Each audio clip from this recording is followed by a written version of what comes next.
Shu tabiiy video olishga harakat qilib ko'rganman mana.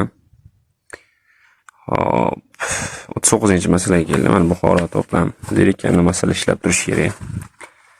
Umuman olganda milliy sertifikatga tayyorgarlik ko'rish yoki yaxshi natija qilish uchun nima qilish kerak desa, ko'proq mehnat qilish kerak.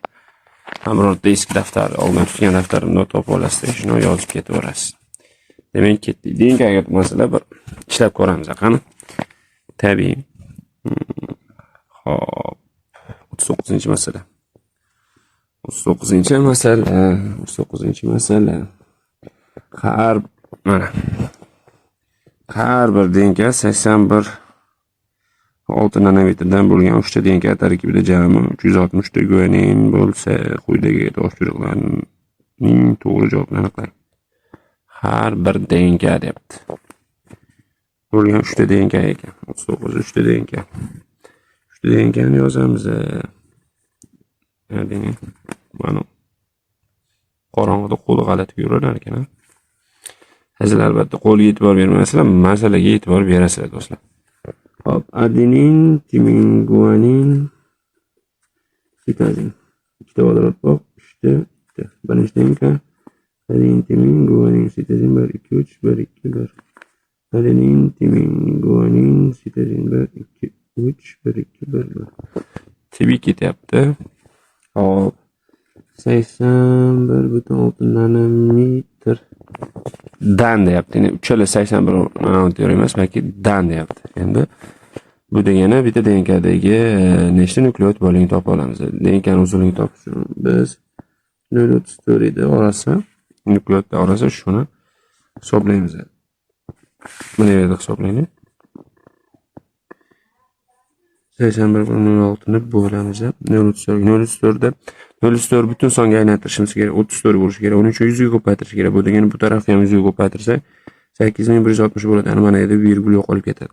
Va buni bo'lib ko'ramiz. Nechta bor? 81 ichida 2 ta bor. 2 ta kara 4 8 7 kara 4 8 kara 3 6 68. 11 dan 8 kelsa 3. Mana bu yerda 8 dan 7 qo'ygan, 7 dan 6 ketsa 1. 136 oxir 4 bilan tugadigani bu 4 ta bor. 4 kara 4 16, bir yoqda 4 kara 3 12, bir yoqda 136. 0 0 0 mana degani tushadi 240 ta. Bu degani 0.34 ga bo'linib, bir tarafda 240 ta nukleotid, bu yoqda esa 240 ta nukleotid, bu yoqda 240 ta, hammasi bir xilda 240 ta nukleotid, bu yoqda ham 240 ta nukleotid. Bu yerda ham 240 ta nukleotid. Men birinchi marta video otman, u juda ham g'alati. Xafa bo'lish yo'q, lekin masalani tushunish mana tabiiy ishlashga harakat qilganman. Tabiiy degan nima degan?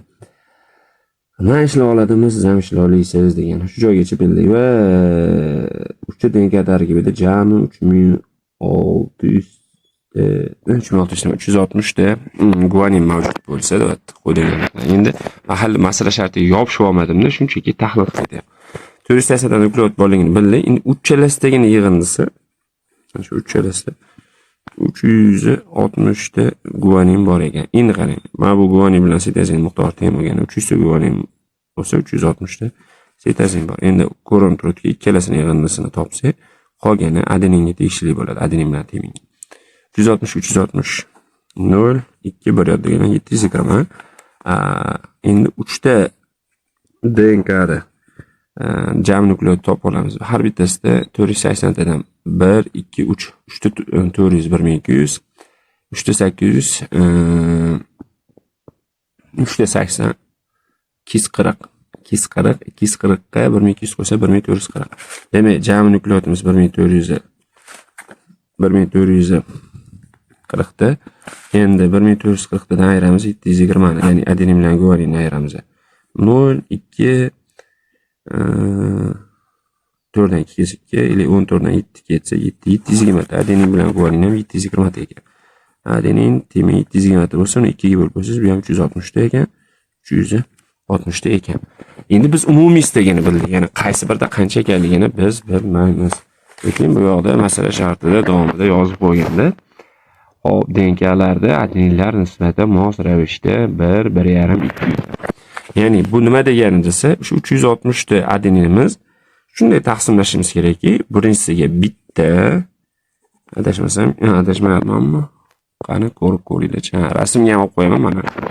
Birinchisiga masala shartini ko'rib olaverasiz. 1,5 или 2 nisbat degan. Bu degani shunday 360 taqsimdagi har bittasiga nisbati shundoq bo'lsin degani. Bu degani x plus 1,5 x plus 2x plus 360 bo'ladi degan. Ha, yig'indisi 2,5 4,5 x degan barobar 360. X barobar 360 taqsim 4,5. Ya'ni bo'linadi degan. Endi buni bo'lishga masalada matematikaga urg'u berishga 360 4,5 10 ga ko'paytirib yuboramizda 45 bo'ladi. Bu ham 10 ga. Nega? Buni butun songa aylantirib bemalol bo'laymiz. Bir xil chiqaradi. 36-da 360 ichida oxiri 5 bilan 8 da 8 kara 5 0. Ya'ni 8 kara 5 40 0 4 yoqda 8 kara 4 32 4 yoqda 36. Masalan, oldin nima qila olmaganman, ishlayapman. Nega? Tabiiy bo'lsin ham. Xo'p, bu yog'i 80. Mana bu ayirsangiz 0, mana degan 0 avtomatik tushadi 80. Demak, x imiz 80 ga teng ekan. X imiz 80. Bu degani birinchi tenglikni x 1 taqsimida, ya'ni x o'zimida. Bu yoqda adenini 80 ta, bu yoqda 80 ta degan. Mana unda esa ikkinchi tenglikni 1,5 nisbati. Bu degani bu 80 ni 1,5 tasi 120 bo'ladi.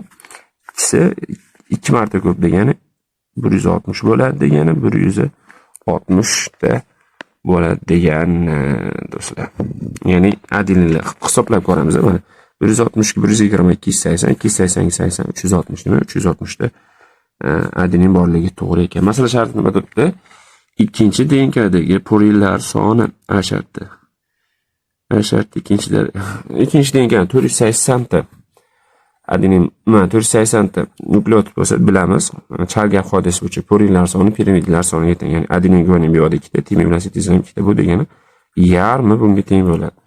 Javob A siniki 240 ta. Nasıl ko'rib ko'ramiz? Uchala tenka tarkibidagi jamoatlar soni. Xo'p. Mana masalan biz uchala tenkadan topmoqchi bo'lsak, bundagina 2 ga ko'paytirib, guanin sintezini topib 3 ga ko'paytirib, yana ashno qilib, erinmay yozib chiqsak bo'ladi. Eng yaxshi oson usul menimcha ko'pchilik bilsa kerak. Umumiy nukleotidlarga guanin sonini qo'shsak, ya'ni uchala tenkadagi jami nukleotlarning yig'indisiga jami uchala tenkadagi guanin sonini qo'shib qo'ysak, umumiy nukleotlarga qo'shamiz guanin yoki sintezini qo'shsak, umumiy vodorod bog' kelib chiqadi. Shuni amalda bajaramiz. Umumiy nukleotid qancha edi boya? Mana 1440. Uzr. 1440 ga masala shartida guanin soni berib qo'ygan 360. Qo'shamiz. 1440 qo'shilgan 360 plus 0 bir yoqda 7 8 1800. 1800 bor ekan. Mana unda puring. Qani shartni ko'r. Sirrazi javobini ko'ramiz. Keyin buni YouTube'ga yuklab qo'yaman. Sababi YouTube'ga anchadan video qo'ymayman. Ovozim past bo'lsa xafa bo'lish yo'q. Ovozini baland olib ishlayverasiz. Demak, nechinchi variantida bu. Qaramasdan o'chirgan. Mana ishlab kelyapti mana. 13-chi variant, bu 12-chi variant. Mana har bitta ishlab kelayotgan yo'ldan bu yoqdan ishlamayman, unaqa hayf uchun emas bu video. 12-chi variant ekan, 13-chi variant. 12-chi variantni ko'ramiz. 39-chi savol edi. Balki xatodir. Balki to'g'ridir. Mana 39-chi savolga javob 240 ga 1800 ekan. Javobimiz ham shunaqa. Bizni kuzatishda davom eting deyman. Masalani ko'p qayta videolarni ko'ring. Siz ham hisob kitobda yoki boshqada denkamasini osongina ishlashingiz mumkin.